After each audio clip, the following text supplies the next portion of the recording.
contenida a lo largo de todo el eje Z. Y dos cargas de 100 nanocoulombs cada una están localizadas en las coordenadas 1, 0, 0 y 0, 1, 0. Entonces pedía calcular la diferencia de potencial B, subíndice PQ, dados dos puntos. El punto P, que se encontraba ubicado en 2,10, y el punto Q ubicado en 3,2,5. Entonces, para esto, pues así sin una figurita es difícil de poder resolverlo. Entonces voy a poner aquí una figurita que me va a servir de guía para encontrar la solución. Déjenme ponerla a hacer un poquito más a la izquierda y tener un poco más de espacio. Tengo aquí Z, Y y aquí tengo X. Entonces tengo dos cargas que tienen un valor idéntico. ¿Sí? Yo los puedo llamar como yo quiera, QA, QB, QX, QY, como sea, A, B, lo que sea. Yo le voy a llamar Q1 y Q2. Entonces, la primera de ellas, que le voy a llamar Q1, que es de 100 nanocoulombs, se encuentra localizada en 1,00. Entonces, aquí es 1,00.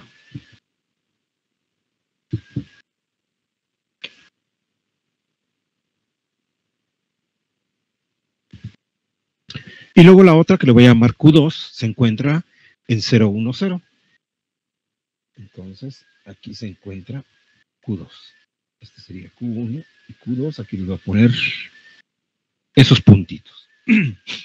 Pero aparte, me dice que tengo una línea cargada de 80 nanocoulombs por metro, contenida a lo largo de todo el eje Z. Voy a poner esa línea en color rojo. Es decir, debería estar aquí. Y me dice que debe calcular la diferencia de potencial entre el punto P y Q, donde el punto P se encuentra localizado, voy a poner aquí en color azul. El punto P se encuentra en las coordenadas 2, 1, 0, 2, 1, 0, que debería ser por aquí. Aquí le voy a poner punto P. Y la otra en Q3, 2, 5. Entonces sería 2, 3. Luego sería 2, 1, 2, 3, 4, 5. Sería más o menos por acá. Así con mucha imaginación. Porque tendría que ser en 3 dimensiones. Entonces ya tengo ahí la figurita. Y lo primero que debo de comprender es que tengo 3 fuentes. ¿Qué es lo que me está pidiendo? Calcular la diferencia de potencial entre el punto P y Q, es decir, la diferencia potencial entre estos dos puntos que están aquí. ¿Qué quiere decir la diferencia de potencial? Hay que recordar que la diferencia de potencial es el trabajo que se realiza para mover una carga de un punto a otro. En este caso, como piden BPQ, voy a hacer el movimiento así como lo estoy, en este caso, dibujando con la flecha de P, de Q hacia P. Si fuese al revés, debería de ser BQP. ¿Ok? Pero a mí no me están pidiendo eso, sino que me están pidiendo, en este caso, en la dirección que se muestra en color azul. Voy a borrar aquí para no saturar de tantas cosas. Entonces, tengo 3 fuentes importantes. Q1, Q2 y ROP-L. Esas 3 fuentes importantes van, en este caso, a ser las responsables y que van a contribuir a la diferencia de potencial entre el punto P y Q, que es el que me pide. Como recordarán, en el día del examen les dije al principio que tenía que calcular BP debido a la carga, a la primera carga, luego BP debido a la segunda carga y luego BP debido a la línea cargada o carga de línea. Y una vez que tuviesen de forma individual, cada una de ellas tenían que sumarlos. Era el único tip que era importante que tenía que considerar para poder encontrar el valor correcto. Entonces, lo que se va a hacer ahora, o lo que voy a hacer, es determinar la diferencia de potencial entre el punto P y Q, tomando como referencia la carga Q1, es decir, la fuente Q1. En este caso sabemos que la diferencia de potencial entre el punto P y Q es igual a la carga dividido entre 4pi por epsilon 0 por 1, en este caso, en R menos 1 en R. Ahorita vamos a ver qué literales llevan esas R's. Esas R's sabemos que son las magnitudes de los vectores diferencia entre los puntos donde se quiere, en este caso, llevar a cabo el cálculo.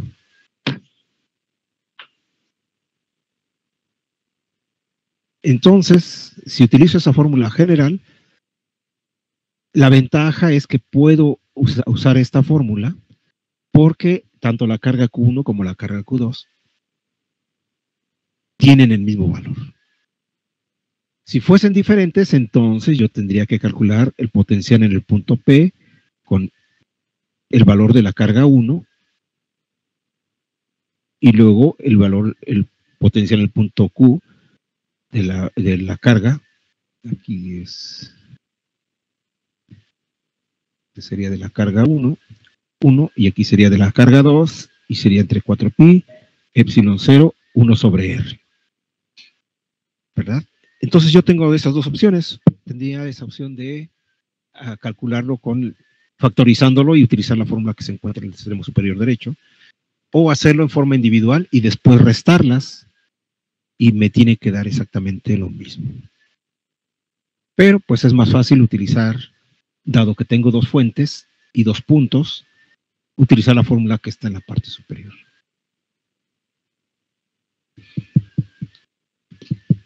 Entonces vamos a ver lo siguiente, cómo se sustituye. Para el caso del efecto de Q1, lo voy a llamar PQ1, que va a ser como el de referencia, tendría que ser igual a 100 por 10 a la menos 9, que es el valor de la carga, dividido entre 4pi por 8.854 por 10 a la menos 12, que multiplica, aquí lo voy a poner abajo,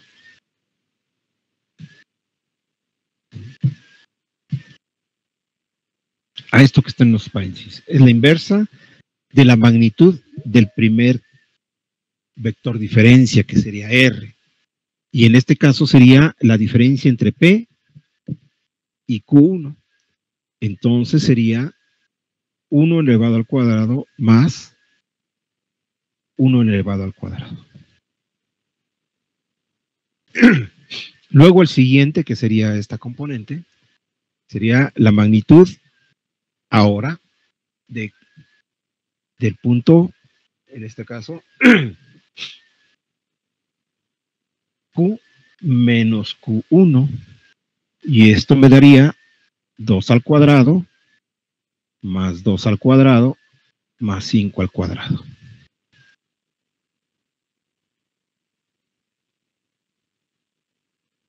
Entonces, al hacer toda la operación,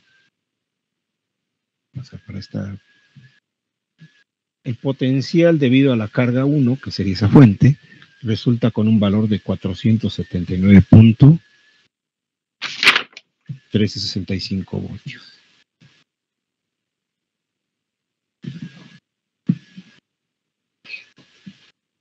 Esa es la primera contribución a la diferencia potencial desde la fuente U1, que estoy considerando que sería Q1. Para el caso de Q2, se hace de manera similar. Nuevamente, se utiliza la misma fórmula, sería este mismo dato dividido entre 8.854 por 10 a la menos 12.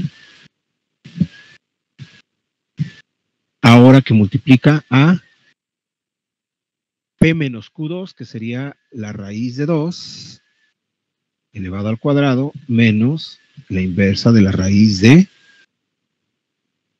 3 al cuadrado más 1 al cuadrado más 5 al cuadrado.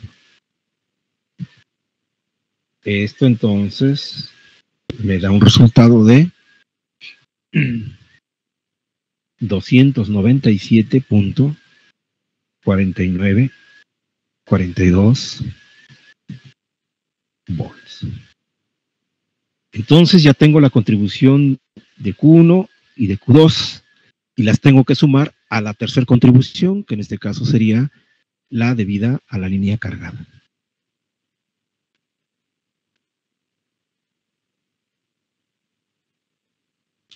Para la línea cargada sabemos que el potencial es igual a la densidad, la diferencia potencial, perdón, es igual a la densidad de carga de línea dividida entre 2pi por epsilon 0 por el logaritmo natural, en este caso, del punto B, que en este caso el punto B sería Q, y el punto A sería el punto P.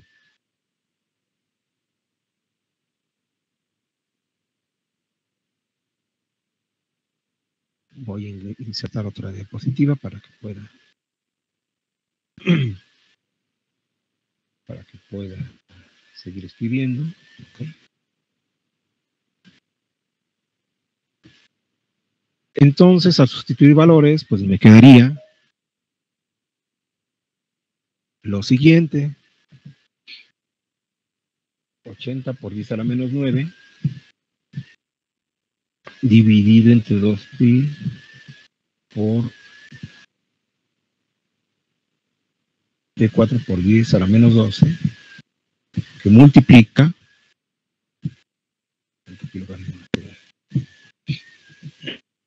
al logaritmo natural de la magnitud de la ubicación de Q, que sería 3 al cuadrado más 2 al cuadrado, dividido entre la magnitud de P, que sería 2 al cuadrado más 1 al cuadrado. Recordando que cuando de una línea cargada, si la línea se encuentra sobre el eje Z, no hay variación en ese eje, por consiguiente no se... Si está sobre el eje Y, pues no se considera el eje Y, o si está sobre el eje X, no se considera el eje X. Por esa razón, en el logaritmo, en el numerador, está 3 al cuadrado, la componente en X y Y no se considera la Z. Y de la misma manera, en el denominador, solamente las componentes de P, que sería en este caso la X y Y. Al hacer toda esta operación, da un valor de 687 volts. Entonces, al sumar, esto vamos a llamar de ROP L. Al sumar el efecto de todas las contribuciones, esto da un valor de 1463.6307 voltios.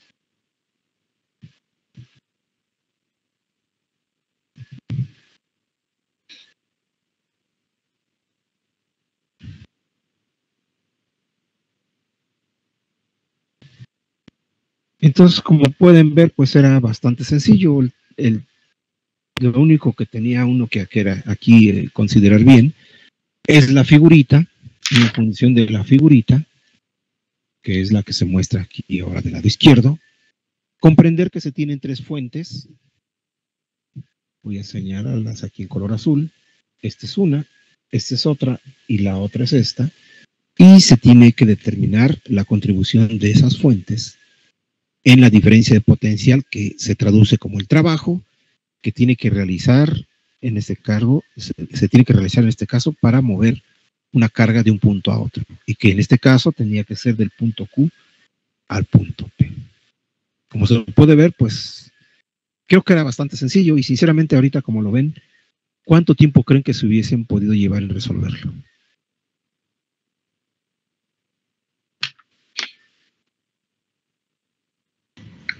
Como unos 15, 20 minutos. Así es. 15, 20. 15 o 20 minutos. Pónganle media hora. Realmente no tenía ningún truco, no tenía nada oculto, simplemente había que hacer una figura bien y entender bien la figurita. Por eso mi insistencia cada vez que hacemos, o cada vez que, bueno, hacemos porque ustedes me ayudan a hacer los cálculos, es que cuando tenemos un problema, hay que poner una figurita, no por capricho del profe, de que, quiere una figura, pues se la voy a poner. No. La figura yo la pongo, a mí me ayuda muchísimo en todos los problemas que les presento, me ayuda pero bastante, muchísimo, para poder, en este caso, entender qué es lo que me pide y cómo se debe de resolver. Las fórmulas ahí las tienen en libros, en formularios, pero las fórmulas, como lo he comentado, no les dice absolutamente nada.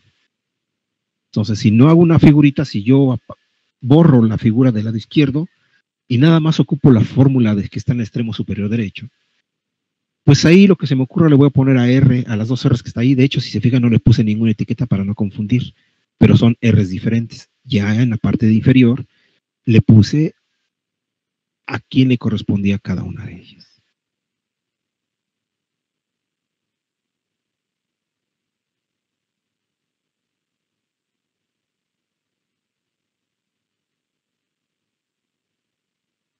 Ok, ese es el primer problema. Ahora vamos a ver el segundo problema.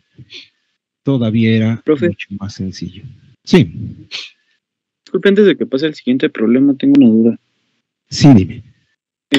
O más bien, ¿podría repetir la observación que había dicho sobre la primera fórmula? Que había dicho que utilizáramos eso solamente cuando las cargas eran iguales. Eso no me quedó muy claro.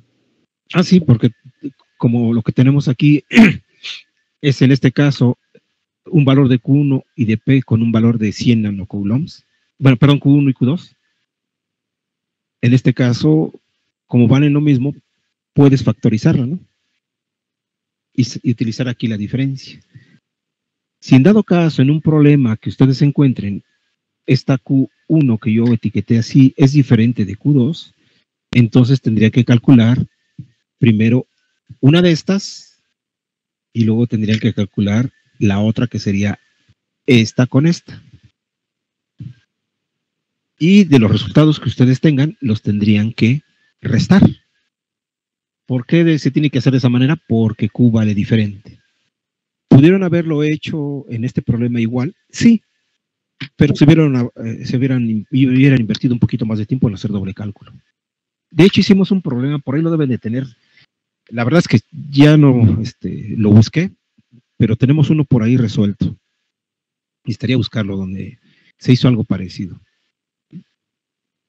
Y les debe de resultar pues lo mismo. No hay ningún cambio, ¿no?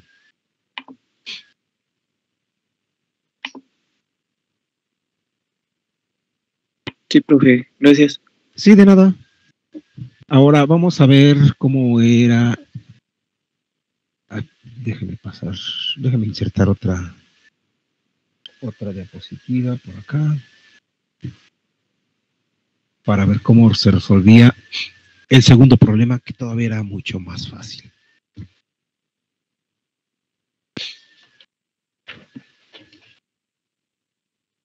En este segundo problema se tenía una figurita, ¿verdad? No les di texto, simplemente una figurita. De esta manera. Aquí está un punto P. Y aquí había una corriente.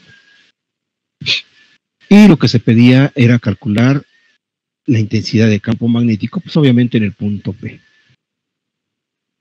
Sabemos por la ley de Biot-Savart que la intensidad de campo magnético es igual a la corriente por el diferencial de longitud producto cruz con el vector unitario dividido en R, perdón, dividido entre 4pi por R cuadrado.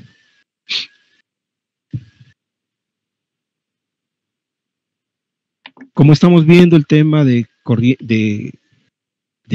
magnetostática, es decir, campos magnéticos con fuentes estáticas, la corriente, pues es, en este caso, constante. Esto lo pudimos haber escrito sacando las constantes de esta manera. Integral cerrada de línea del diferencial por el vector unitario en R. Entonces habría que determinar esta cantidad. Lo demás no, porque pues ya está aquí constante.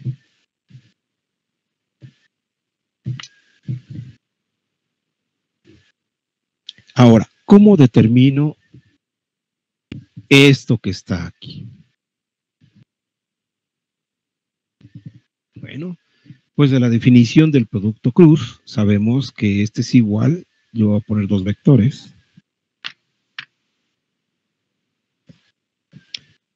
Es igual a la magnitud de dos vectores multiplicados por el seno del ángulo entre esos dos vectores. ¿Quiénes son en este caso para lo que nosotros estamos viendo aquí? Bueno, pues tendría que ser la magnitud de DL por la magnitud de AR por el seno que se forma entre ambos. ¿Cuál es el valor de ese ángulo teta? Bueno, pues para eso tengo que irme a la figurita y entonces yo poner el vector R. Como a mí me están solicitando que calcule la intensidad en el punto P, yo tengo muchas opciones de poner el vector R. Puede ir aquí, puede ir aquí, aquí, aquí, aquí, aquí, aquí. Es decir, tengo un abanico de posibilidades de dibujar, en este caso, el vector R.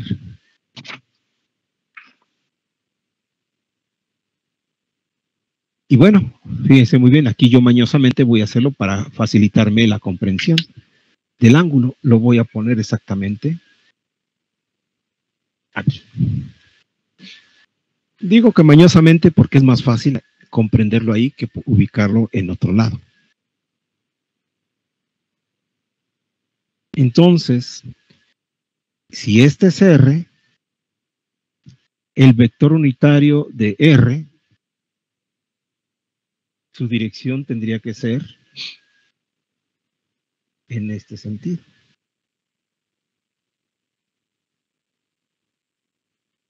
Este sería AR.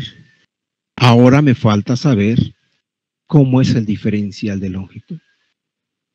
El diferencial de longitud, en general, pues tengo una línea y yo tomaría un trocito de esta. Puede ser de ese tamaño, puede ser de ese tamaño, puede ser casi un puntito. Entonces, mirando yo la trayectoria que tengo aquí, voy a poner en color naranja, bien podría tomarlo aquí, podría tomarlo acá, o aquí, o aquí, o aquí, aquí, aquí, aquí, aquí, aquí, en cualquier parte de esa pequeña trayectoria semicurva. Pero yo lo voy a tomar aquí porque aquí es donde está exactamente intersectándose con el vector unitario AR para poder encontrar esta operación. Entonces, DL e I llevan la misma dirección. Por consiguiente, el vector de DL lleva este sentido. Y por consiguiente, valga la redundancia, el ángulo que forma entre estos dos es teta. ¿Cuánto vale el ángulo ahí?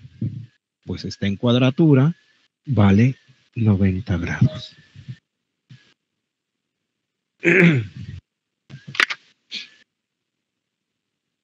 Entonces voy a borrar en la parte inferior.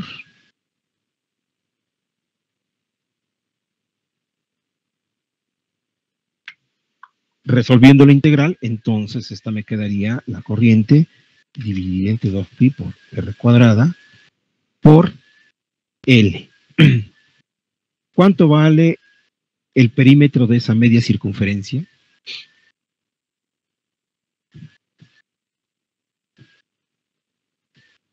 Aquí no es 2, es 4.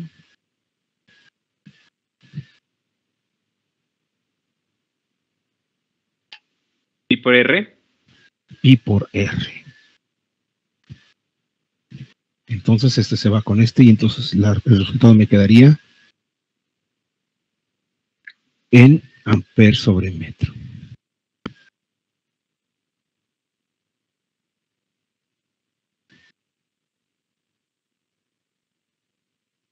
Ese es el resultado de este problema. Bastante sencillo, ¿no creen?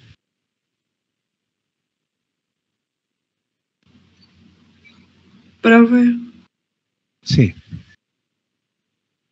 Es que yo sí tengo ese resultado. Yo también lo hice así, profe. ¿Y en tu figura viene marcado dónde está teta? Sí.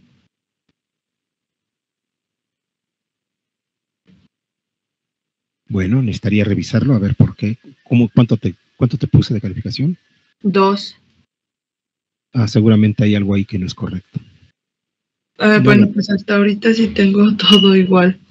Ajá. Necesitaría revisarlo para ver dónde es. Sí, profe. Ajá. Profe, yo también le mando un mensaje en el chat de dónde se lo mando. Bueno, revisaremos a ver por qué no se los consideré. Y lo bueno, lo voy a adelantar.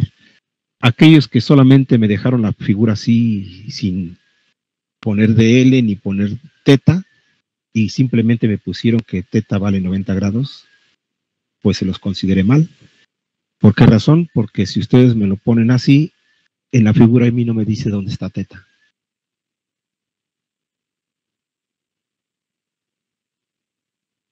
Si no me pusieron R, yo tampoco puedo saber si R va para acá, R va para acá, o hacia dónde está R. ¿Ok? Por eso no está considerado que hayan llegado a esto. Ahora, ¿qué pasa? Porque yo hice aparentemente de forma mañosa R en ese sentido. ¿Qué pasa si yo lo considero ahora aquí? ¿Cuánto vale el ángulo entre DL y AR?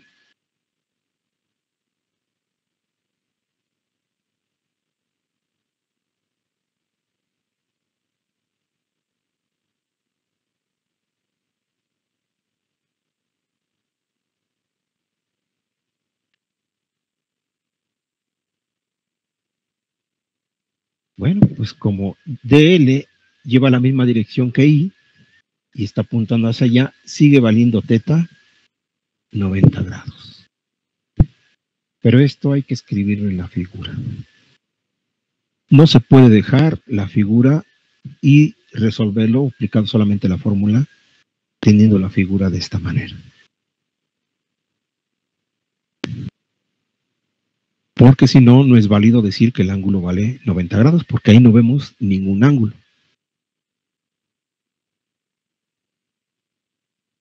¿Ok? Bien, entonces mi pregunta era igual que en el caso pasado. ¿Cuánto les hubiera tomado responder este problema?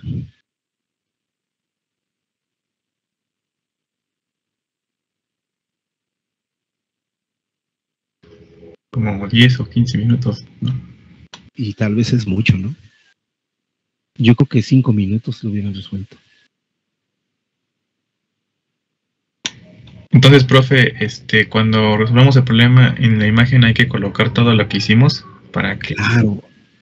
Algo que es súper importante. Y me van a dar la razón.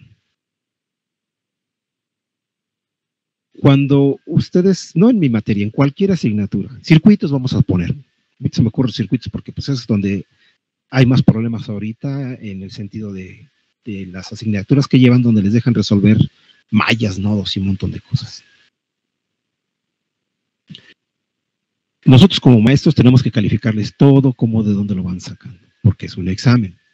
Cuando es un examen, les tienen que hacer una revisión de las cosas. Cuando ustedes le dicen, les voy a hacer un examen médico, nos dice el doctor, sí, ya vi que tiene los ojos llorosos, tiene infección. No, ustedes van a un examen médico, tienen que ir al laboratorio, tienen que analizar bien qué es lo que tiene en sus ojos, el por qué se le está poniendo. O sea, es una inspección minuciosa. No puede, en este caso, quien lo está examinando decir, pues es que le cayó polvo en los ojos y ya. No, eso no es un examen. Al igual que si yo se los hago, por ejemplo, una analogía. Imagínense que aquí, bueno, porque lo digo que imagínense porque desafortunadamente en nuestro país no es así, pero un examen para obtener una licencia de conducir vehículo, como se hace en todos lados, excepto en México por la corrupción desafortunadamente, es de que quienes una vez que ustedes ya se entrenaron y alguien, a lo mejor pagaron una escuela de manejo, o su pareja les ayudó a aprender a conducir, o un amigo, o un familiar, lo que sea, y ya saben mover el auto. Y entonces dicen, voy a presentar mi examen para obtener mi licencia de conducir. El que los va a examinar no les dice, a ver, miren, estamos aquí en esta calle, que es la calle 2, y los espero en la calle 10, y si llegan a la calle 10, ya pasaron. ¿No? Eso no es el examen. ¿Por qué razón?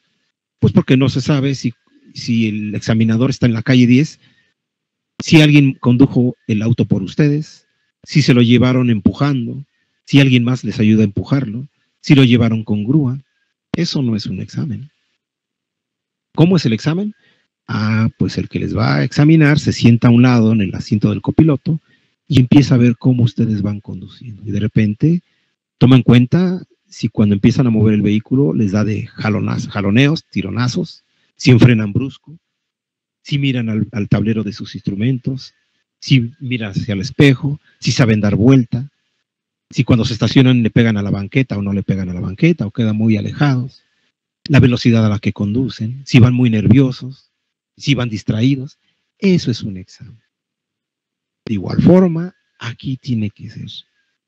Yo no puedo, ni nosotros, y tienen que entendernos, como maestros, no podemos dar por válido que el resultado simplemente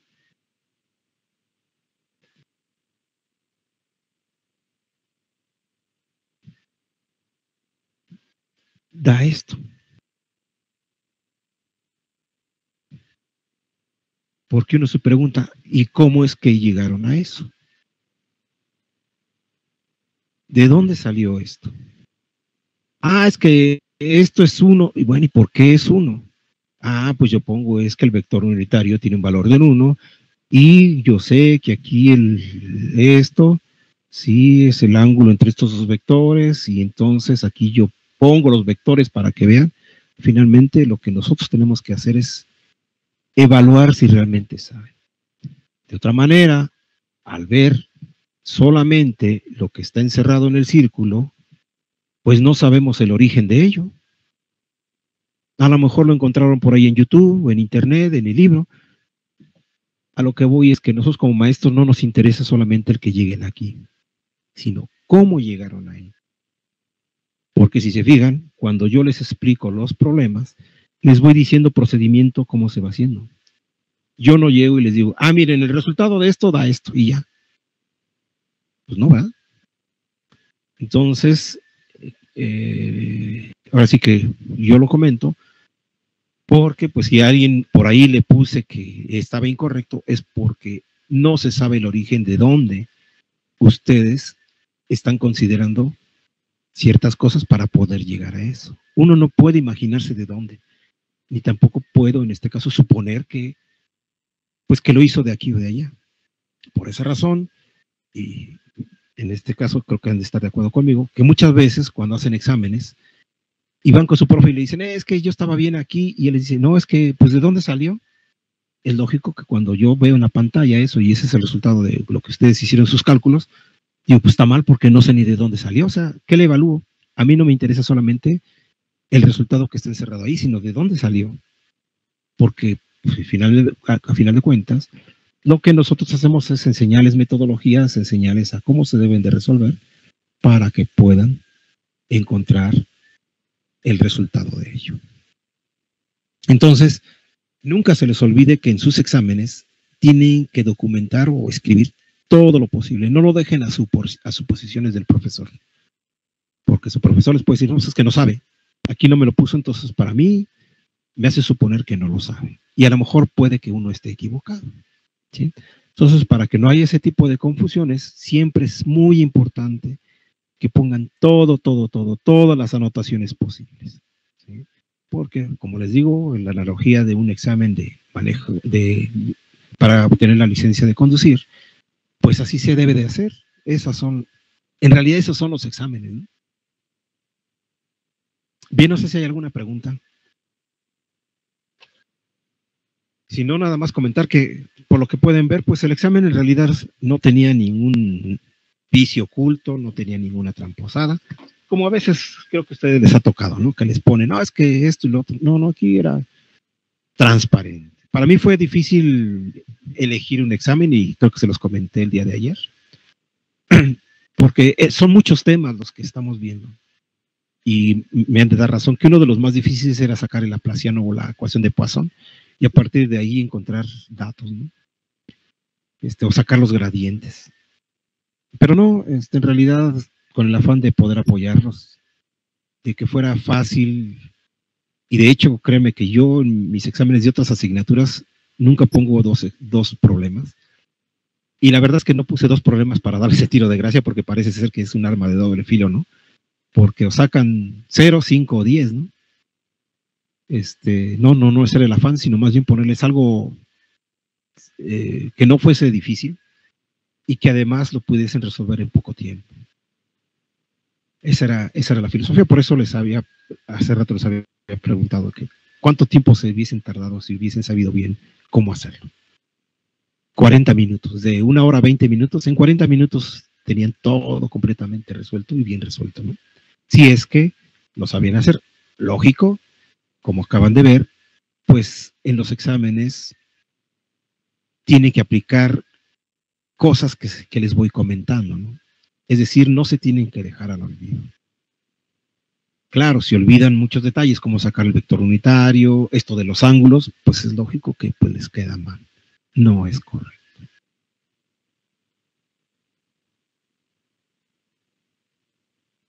Entonces, de hecho, el examen pues es para que les hubiera puesto 4 o 5 problemas, ¿no? Pero yo sé que si les cuesta trabajo asimilar, en este caso, cómo plantearlo, yo dije ponerles 4 o 5 problemas para ver si han entendido los demás temas.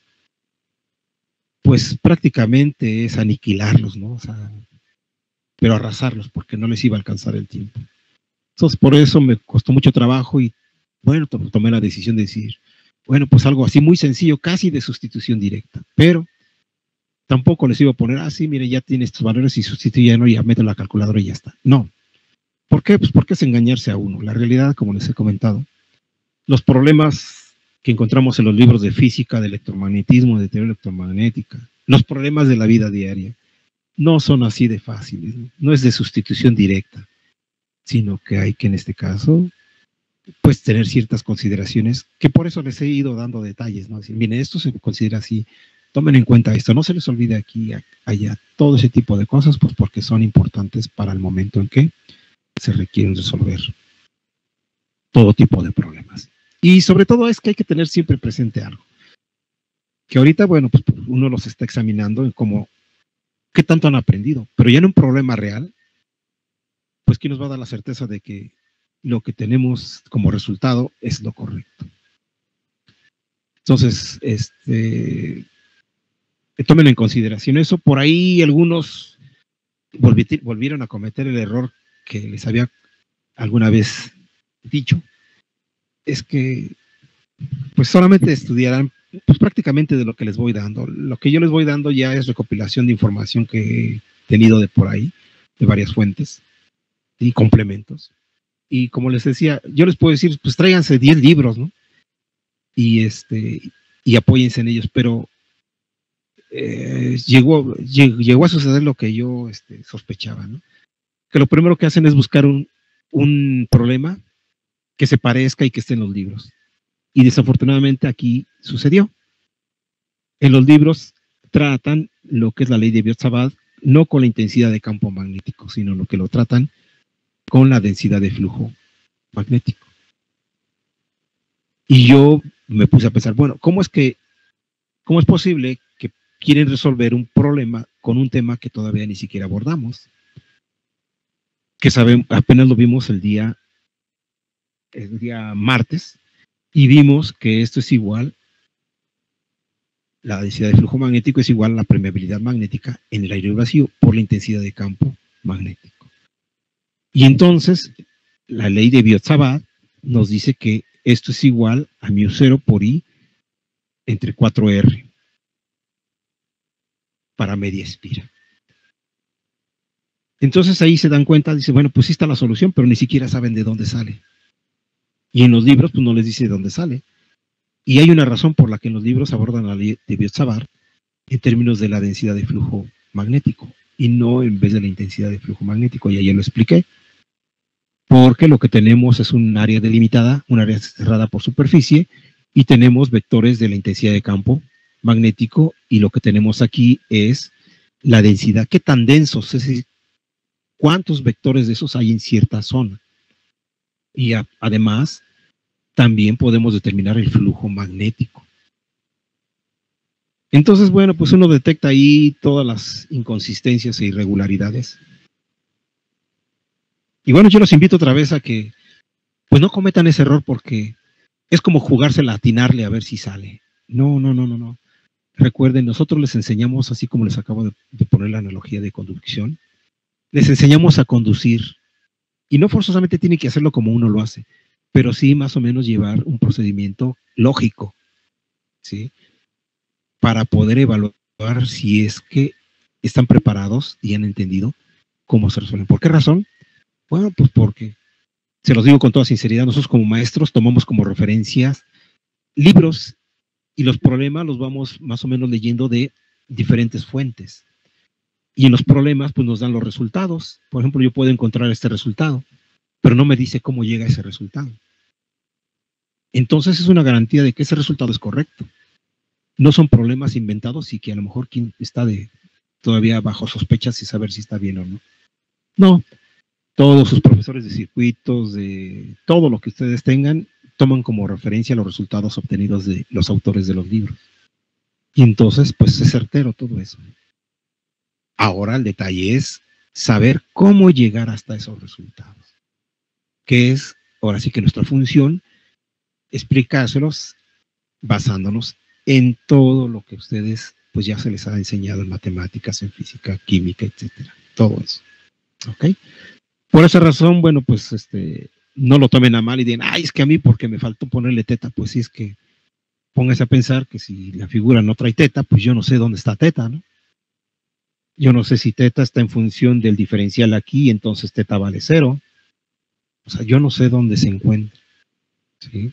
Esa es la razón de que a veces digan, es que es bien rudo para calificar.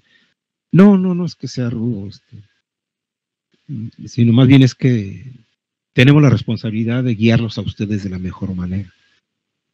Y entonces hacerles, en este caso, las observaciones de cuando no es correcto.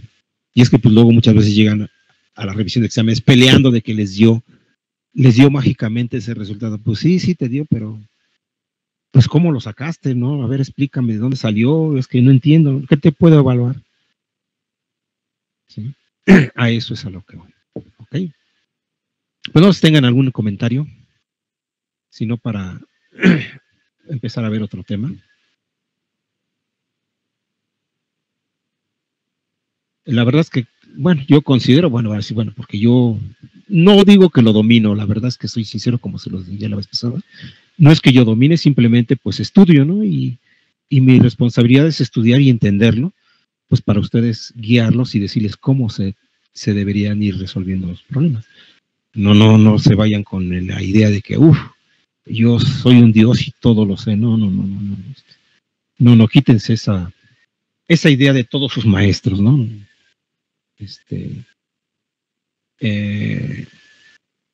No va por ahí las cosas. Solamente pues lo que hacemos es estudiar cómo hacerle para que nos entiendan lo que los libros a veces tratan de explicarnos. Y yo no soy nada en contra de los libros, al contrario, porque pues aprendemos gracias a los libros, pero pues los libros no hablan, ¿no? Y no nos pueden explicar, es que esta ecuación se tomó por esto y por aquello. Sino que ya nosotros, como académicos, lo que hacemos es ir buscando y en función de todo lo que vamos aprendiendo, pues vamos encontrando cómo es que se va llegando a las cosas. Por eso, pues tiene mucho valor aquellos que son autodidactas, porque pues tienen la habilidad de, con su conocimiento, andar buscando información por todos lados y justifican las cosas, cosa que es lo que hace un maestro, ¿no? Eso es lo que hace un maestro, no es que sea, ahora sí que el gurú de todo el conocimiento, no, si fuera así, estaríamos todos en un altar, ¿no? Seríamos santos ahí, porque todos sabríamos. No es así.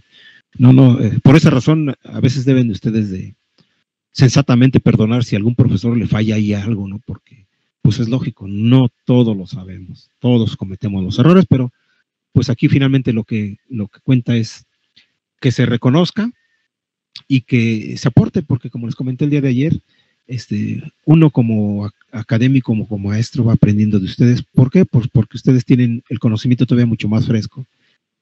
Y a veces uno les falla en ciertas cosas y, sí, cierto, tiene razón, esto iba aquí, esto y lo otro, etcétera, ¿no? Y a final de cuentas, pues eso aporta demasiado. Ok. Bien, no sé si hay alguna pregunta, sino para pasar al siguiente tema.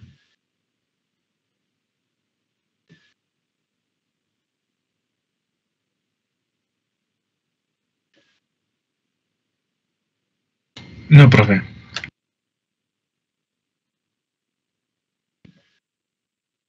Ok, entonces voy a hablar acerca de otro tema. Sí, bueno, se han dado cuenta que trato de ubicar todo para que no se pierdan. ¿Por qué razón? Lo de menos para mí era decirles, ¿saben qué? Vayan y agarren este libro y pónganse a leerlo, pero estoy segurísimo, por eso no me atrevo a hacerlo, porque se van a confundir. Es muy complicado. Yo lo que estoy tratando de hacer en mis cursos es tratar de llevarlos de manera secuencial y de la mano, para que no se pierdan. Y por eso, pues cada rato les comento diferentes cosas, porque es muy fácil perderse. Yo tengo la experiencia también de que en mi momento me perdía, ¿no? Y no quiero que pase eso con ustedes. Entonces, por esa razón, mi comentario va en este sentido, porque ya abordamos en el pasado, apenas las sesiones de la semana pasada, concluimos con un tema relacionado con lo que es campos eléctricos. Y como les he dicho, pues no es nuevo, simplemente es un repaso de algo que ya vieron o debieron haber visto por ahí en algún curso, ya sea en Física 1 o en la preparatoria o en el CECIT, inclusive está en la secundaria, que obviamente en la secundaria pues no le pone mucho énfasis porque pues ahí aprendemos realmente muy poco, por lo mismo de que nos hace falta concentración y madurez. Pero pues esto es un repaso de ello. Y bueno, lo comento porque pues tocamos el tema, uno de los temas ahí importantes que fue relacionado con campos eléctricos. Empezamos de cero, desde lo que era un escalar y un vector. Y estuvimos viendo condiciones de campos electrostáticos. ¿Por qué le llamamos electrostático? Bueno, a veces nos asustamos porque vemos los nombres y no nos dice nada, pero no es tan difícil. Por ejemplo, la palabra electrostático viene de eléctrico, electro, y estático de algo que está detenido. Entonces, en realidad, lo que hicimos en todo es, pues ahora sí que desde que empezamos hasta la semana pasada, es estudiar qué es lo que pasaba cuando tenemos, en este caso, campos eléctricos, pero de manera estática.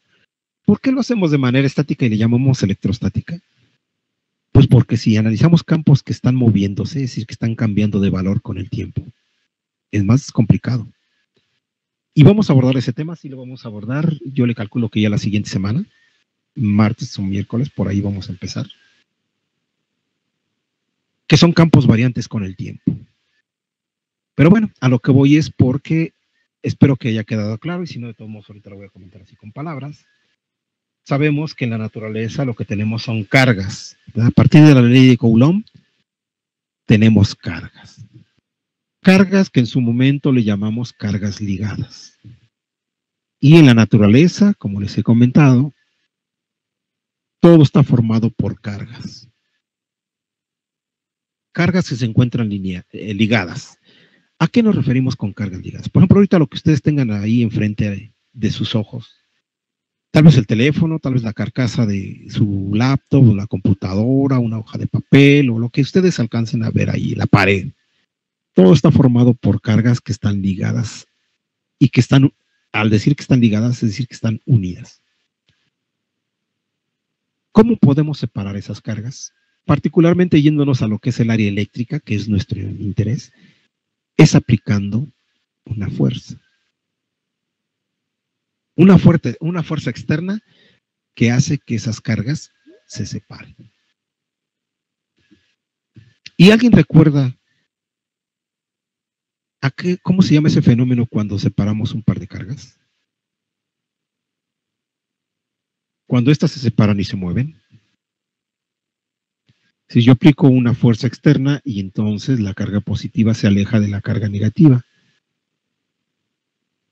Recordando que aquí se separan una distancia d y el movimiento de esta es d sobre 2 y la otra es d sobre 2 con respecto a esta referencia que es la mitad. ¿Cómo se le llama este fenómeno o este efecto? ¿Cómo le llamamos nosotros? ¿Alguien lo recuerda?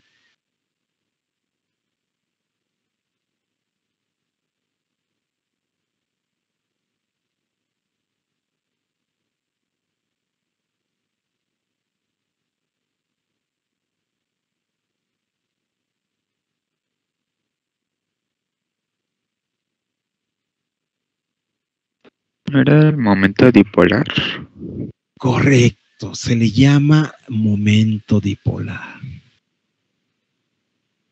Y ese momento dipolar se le conoce así al resultado de yo aplicar una fuerza externa y separar las cargas. ¿En dónde es más común verlo, más que en la física o en la mecánica? En donde lo podemos ver es en la química. Cuando ustedes, por ejemplo, tienen una sustancia y le aplican calor, es una fuente de energía, la sustancia tiene cierto comportamiento. Hay separación de cargas, recombinación y bla, bla, bla. Eso es lo que sucede. Eso se ve más en la química. En la mecánica no tanto, ¿sí? Con medios mecánicos. Pero en la electricidad sí se puede ver. Se puede ver un poquito más. ¿Cómo lo podemos ver? Porque pues, no tenemos laboratorio y luego muchas veces nuestros alumnos dicen, es que yo no entiendo por qué no tenemos laboratorio. Sí, yo les doy la razón, pero a veces es muy difícil tener un laboratorio bien equipado que pueda mostrarles algo que podemos nosotros explicarles teóricamente. Pero lo podemos relacionar con otros fenómenos, como por ejemplo, las famosas descargas electrostáticas. La mayoría de nuestra ropa que nosotros usamos es sintética, es decir, no es ropa 100% de algodón. Si fuese 100% de algodón, las cargas ligadas no se separarían tan fácilmente. Las puedo desligar, sí, pero con un potencial muy, muy, muy alto, extremadamente alto. Y lo más seguro es que si aplico un potencial extremadamente alto, lo más seguro es que perfore y queme, por ejemplo, una prenda. Pero vámonos a nuestra realidad. Cualquier cosa que ahorita traigan puesta o que tengan ahí su guardarropa, si ustedes ven la etiqueta de qué está fabricado, van a ver que dice cierta cantidad de algodón, porque tiene que ser suave, y cierta cantidad de poliéster. El poliéster es un plástico.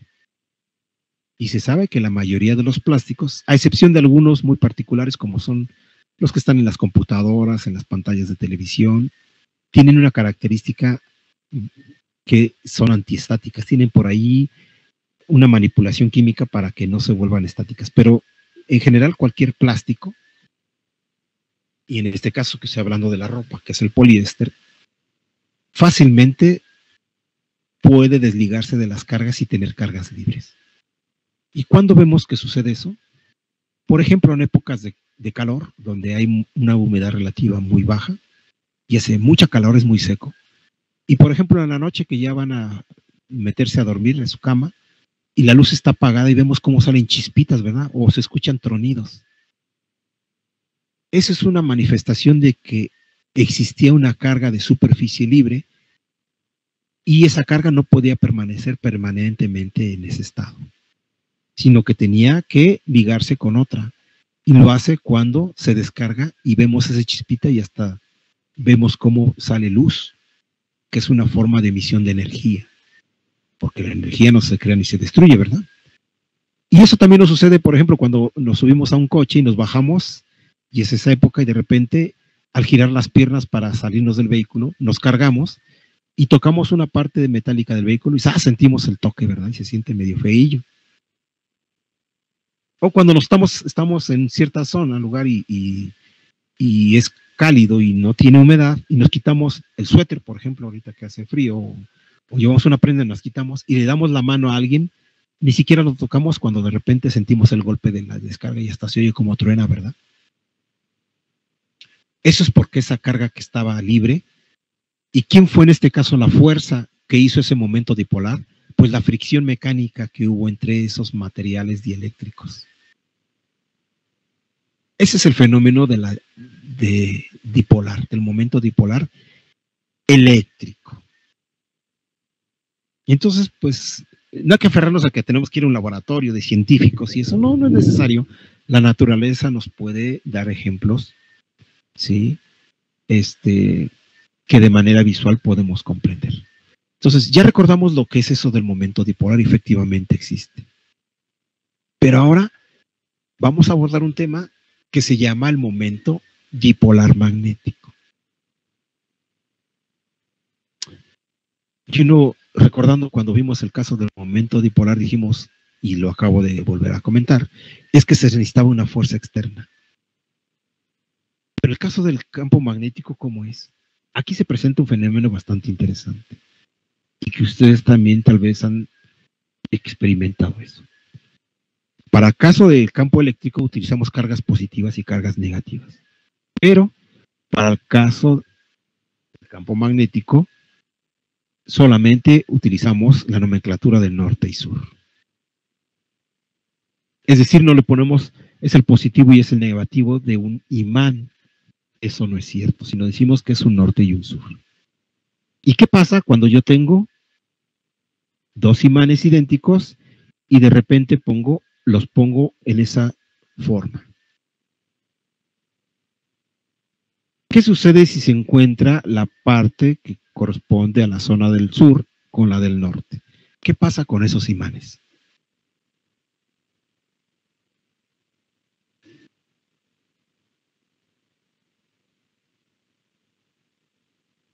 ¿Se van a atraer? Se atraen, correcto. ¿Y quién les dijo que se atrajeran?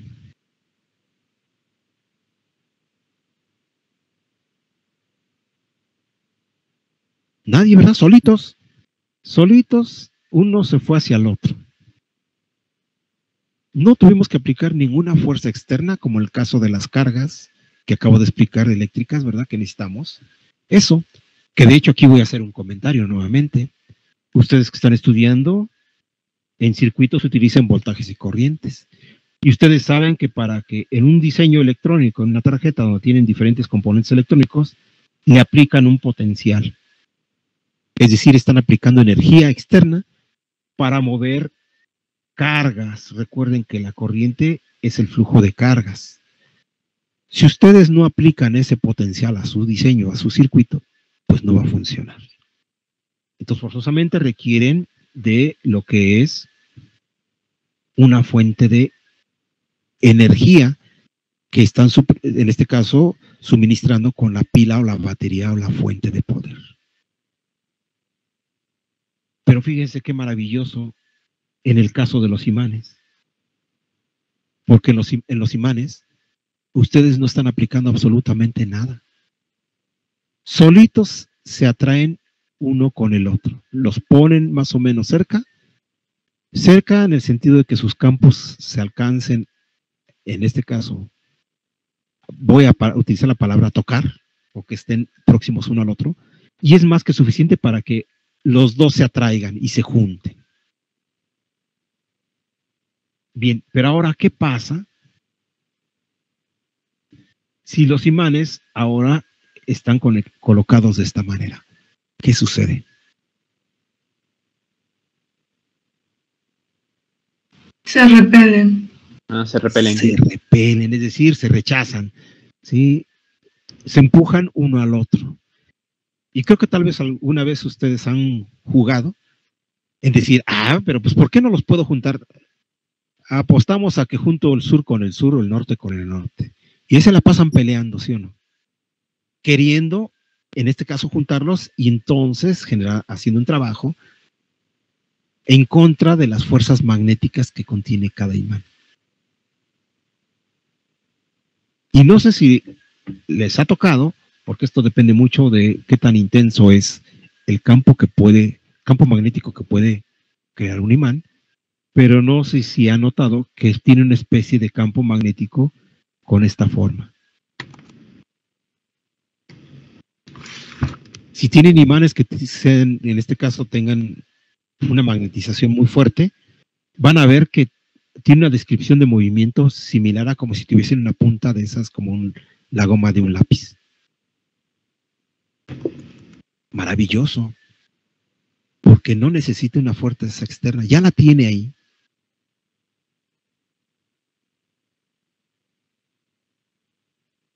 ¿Verdad? Ya tiene ahí su propia fuerza.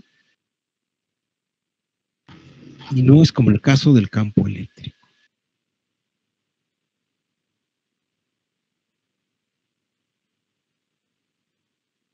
Ahora, ¿a qué se deben esas fuerzas? Lo voy a asociar también con otras cosas para que ustedes lo puedan comprender mejor. Hay que recordar que yo puedo tener un conductor aquí, hacer circular una corriente, y ahorita no lo voy a poner sentido, pero aquí entonces se generan esas famosas líneas de fuerza, que son las que hacen que se atraigan los imanes con polaridad distinta o se repelen con polaridad igual. Pero esta es una corriente. Y el modelo físico dice que cada una de estas líneas, ahorita no importa, le voy a poner el sentido aleatorio, no sé si, bueno, la corriente supone que saldría por regla de mano derecha, pero entonces estas se les conoce como líneas no solo de fuerza, sino también de corrientes. Cada una de estas líneas que el modelo físico propone, los asocian con una corriente. Y esta última corriente que se encuentra en esta aquí, se le conoce como corriente de frontera, IF. A esa IF se le conoce entonces como corriente de frontera. Y entonces, en este caso, el momento dipolar magnético, que es en el cual se utiliza la literal M minúscula, es igual a la corriente de frontera por el diferencial de superficie. Y uno ha de decir, bueno, ¿y por qué decimos que esas líneas de fuerza podemos considerarlas como una corriente magnética? Bueno, les voy a hacer otra pregunta de algo que ustedes ya han utilizado y que es el famoso transformador. Tengo aquí el símbolo de transformador. Voy a llamarle que el lado, este es el primario y este es el secundario.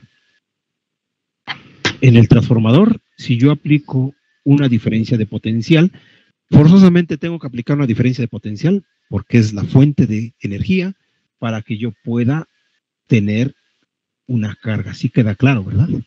Un movimiento de flujo de cargas, es decir, una corriente. Yo aplico un potencial aquí y tengo una corriente. Y de repente yo mido en el secundario y aquí veo un potencial y además veo otra corriente, la voy a poner simplemente así. No sé si va en ese sentido o va en sentido contrario. Depende del bobinado. Y no se han preguntado, ¿cómo es que esta corriente o parte de esta corriente pasa al otro lado? ¿Qué pasa? ¿Por qué se pasa una corriente de un lado a otro?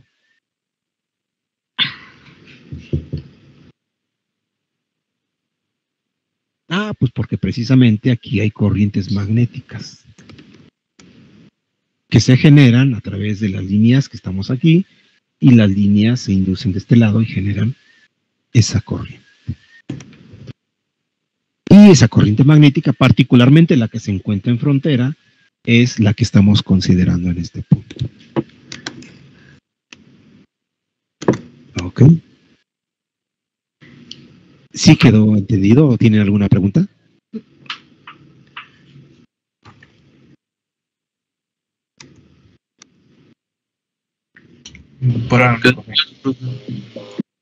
No, sí se entiende, profe. Sí, sí queda claro. Que no se les olvide, ¿no? Vayan haciéndolas en las anotaciones correspondientes. Y bueno, por eso me atrevo a hablarles de circuitos y otras cosas para que tengan un panorama más amplio y no se quede tan plano como en los libros de que vemos un montón de ecuaciones y palabras y no entendemos nada, sino hay que asociarlo a otras cosas que ya han manejado. Sobre todo ahora, pues que no tenemos laboratorio, y que para esta asignatura es difícil tener laboratorios. Pero no importa, como yo puedo encontrar ejemplos físicos que pues, ustedes puedan palpar, pues se los voy a hacer comentar para que pues, ustedes tengan una idea de todo ello. ¿Ok? Pues no sé si tengan alguna pregunta.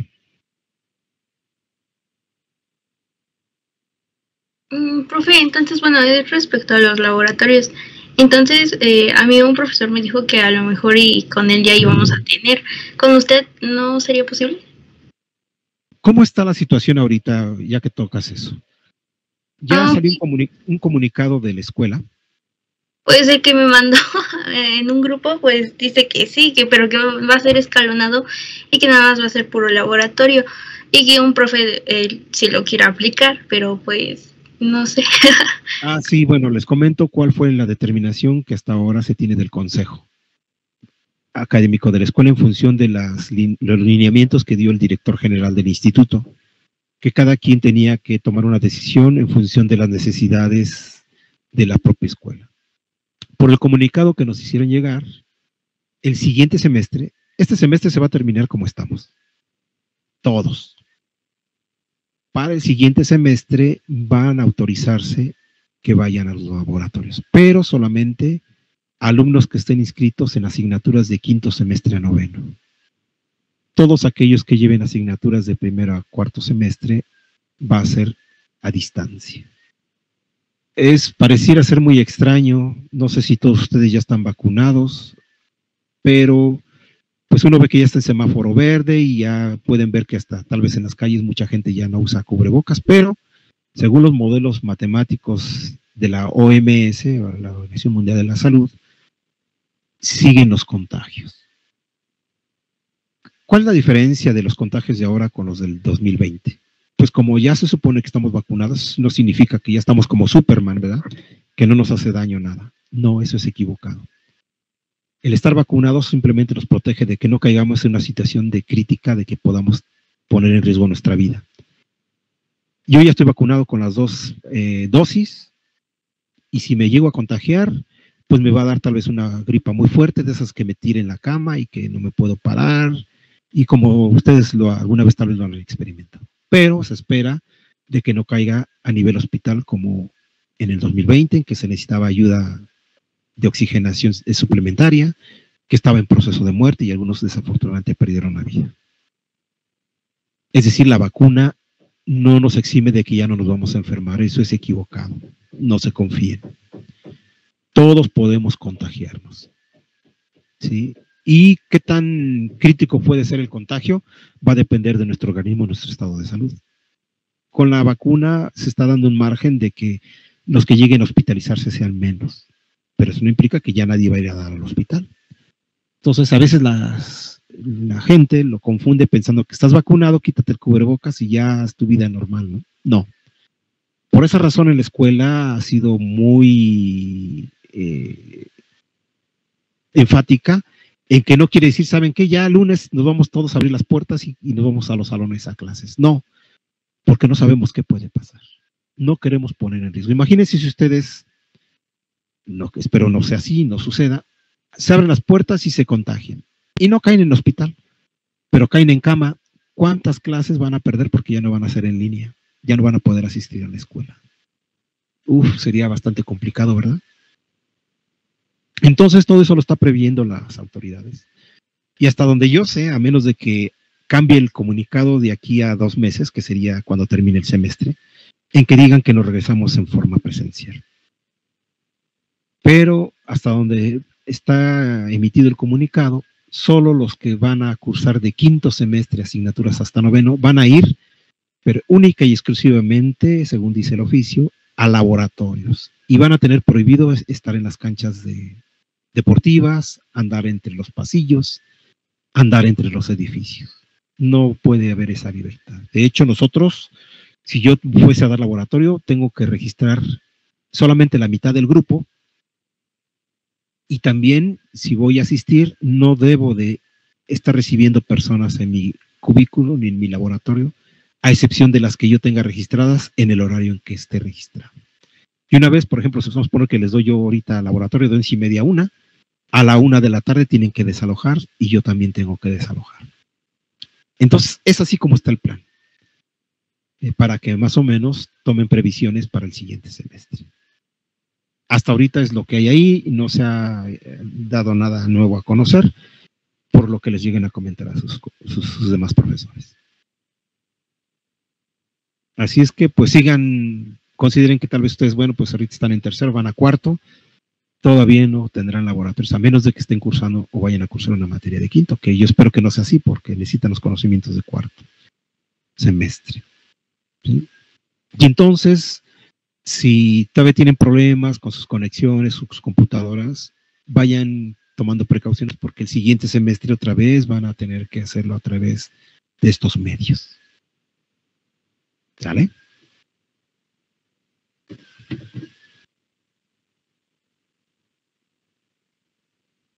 Ok, profe, gracias.